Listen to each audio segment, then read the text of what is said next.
I'm Liv, your chronically online host, and every week we talk about life, relationships, internet chaos, bad decisions, awkward moments, and all the things that spiral way faster than they should. I recently watched Voicemails to Isabel, and it was a roller coaster of emotions for this girl. Not only was it a great movie, but it had me yelling at the TV. Unlike the story I am about to tell you, it actually had a happy ending.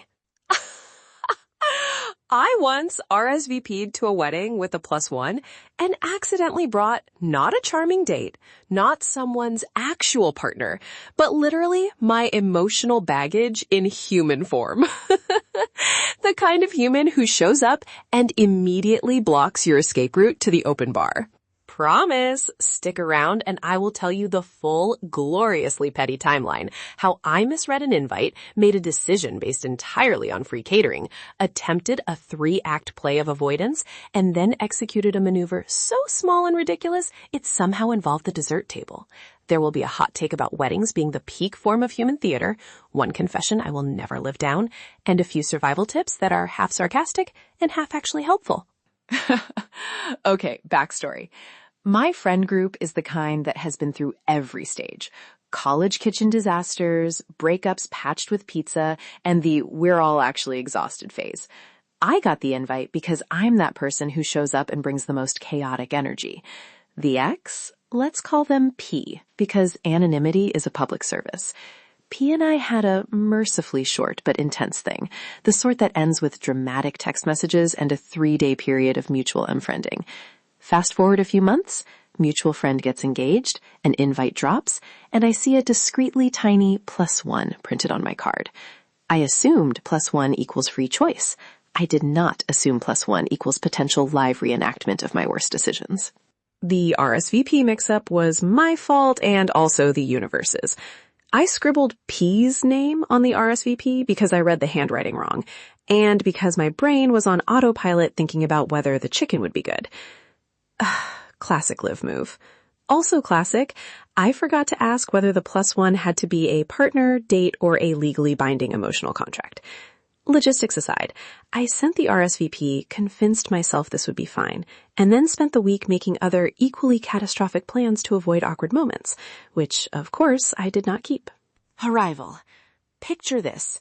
I sweep in wearing a dress that's trying very hard to say, I have my life together, while my brain screams, you currently do not.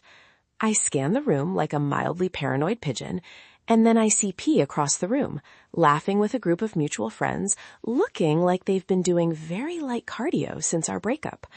My heart goes through the usual breakup sound effects, a beat that thinks running is an option, followed by a second beat that realizes I have heels on and mobility is compromised.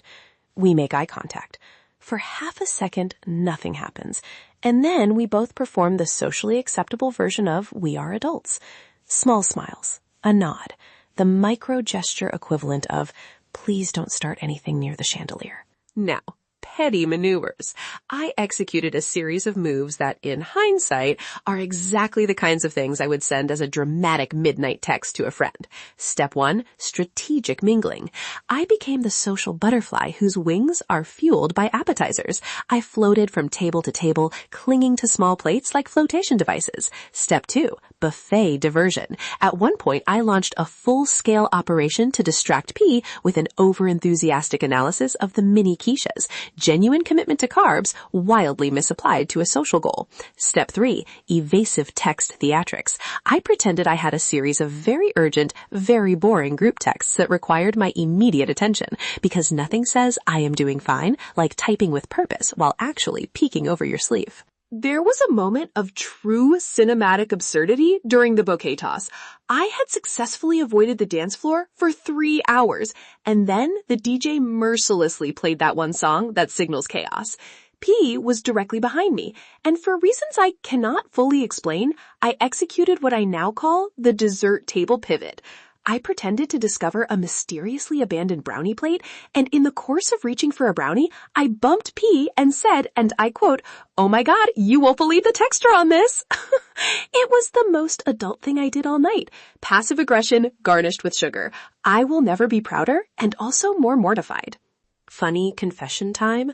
The most embarrassing move was not the dessert gambit.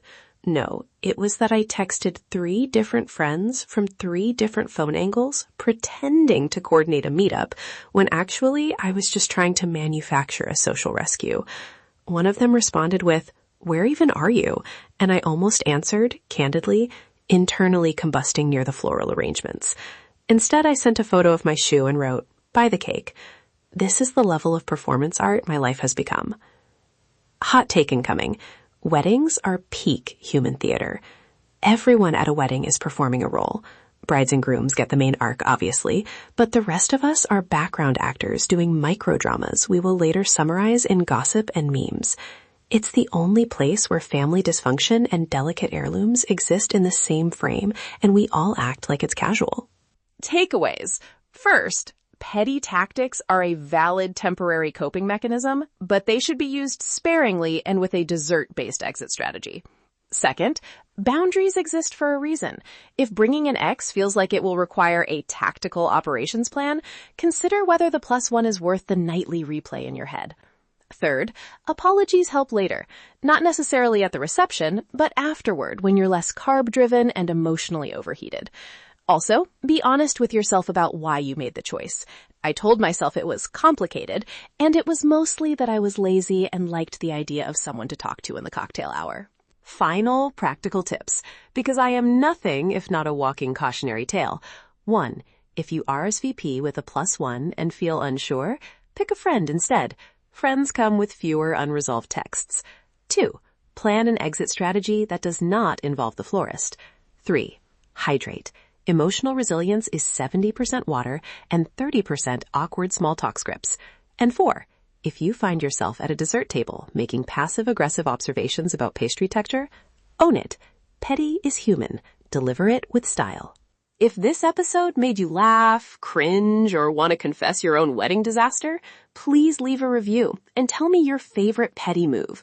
I live for the group chat energy. Share this episode with someone who needs permission to be a little petty and a lot dramatic. Also, if you have a wedding horror story, slide into the comments or DM the show. I might read your saga on a future episode, and we will judge it together, lovingly. If today's episode made you laugh, question humanity, or feel slightly better about your own life choices, then my job here is officially done. Stay chaotic. Next week, someone tried to return a breakup via dating app, and the receipt is wild. Until then, be petty, be kindish, and remember, this escalated quickly.